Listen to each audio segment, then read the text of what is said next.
Naalala ko, yung kwento niya sa akin, nung second miscarriage or second na hindi natuloy yung pregnancy, pag ganun daw, tapos nakitang walang heartbeat, ang una mo daw ginawa is, gumano ka daw sa kanya. Oo, ganun sabi Kasi parang naghanap daw siya ng source of strength.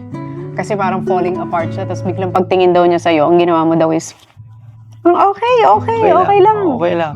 Kasi minsan sinisisi na yung Sarili niya, oo. Tapos hindi ko makakalimutan okay na. Wala na nga. At sabi ng doktor, kailangan na niyang uminom para mag-bleed siya. Nung umuwi kami, kakabili lang ng gamot.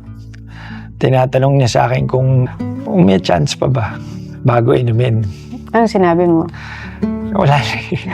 Yun talaga yung kinaawa ako sa kanya. Kasi bago niya tinatanong niya kung baka meron pa bang chance Paano mo sinabi? Naghahanap siya ng truth sa'yo? Sa'yo siya naghanap ng... Doon ako medyo ano? Talaga. Hirap sabihin pero Ginano mo na? sinabi ko wala na. Naaral na natin. Sinabi na rin. Meron ng findings. Tsaka niya inunom. Nung tsaka na siya nag-start.